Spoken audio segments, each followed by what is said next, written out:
وده ما بيردش عليا، قال لي اقسم بالله ما هنزلك.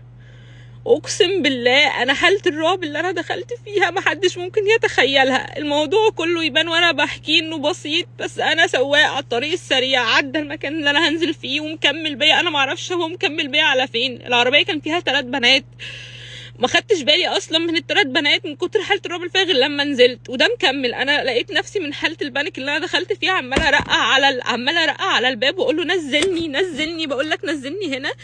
يقول لي اقسم بالله ما هنزلك. قلت له انا هعمل شكوى مش هسكت. لا الفاظ بقى، ام اوبر على امك ومحدش ليه حاجه عندي وانتي مش بتجبي عليا واعلى ما في خيرك اركبيه، واللي تقدري تعمليه يا بنت كذا يا بنت كذا، وهاتك يا قله ادب. انا ما فيش قدامي حاجه غير ان انا فتحت الباب بتاع العربيه، انا جات لي حاله بانيك وعماله اضرب برجلي على الطريق السريع واخبط على الازاز واصرخ نزلني نزلني، بقول لك نزلني، انت مكمل على فين وفين. مرضاش يقف غير لما العربيات اتلمت، وخدت بالي بعد ما العربيات كلها اتلمت ونزلت لقيت بنت من اللي بتقعدوا يا عيني على الطريق بتعمل شاي وقهوه ومعاها طفل رضيع على ايدها.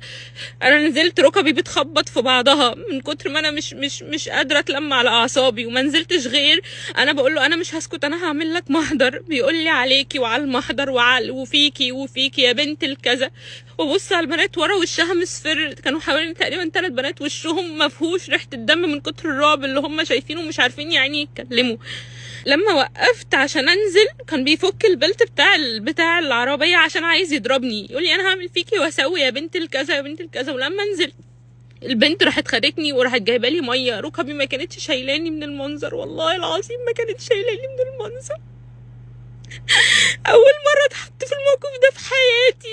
المفروض ان انا راكبه مع شركه محترمه عشان خاطر ما اتعرضش الموقف اللي اي حد معرض يتعرض ليها مع سواق في الشارع او مع حد. راكبه مع شركه محترمه تبقى امان. الراجل قال لي هعمل فيكي وهبهدلك وما كانش عايز يقف.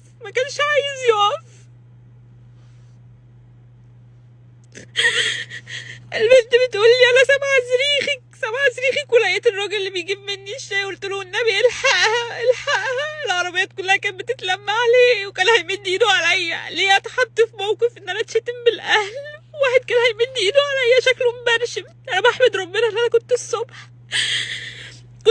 وفي حد شافني على الطريق. لو انا مروحه بالليل او مخلصه شغلي متاخر ومفيش حد على الطريق يلحقني، ده كان هيعمل فيا ايه؟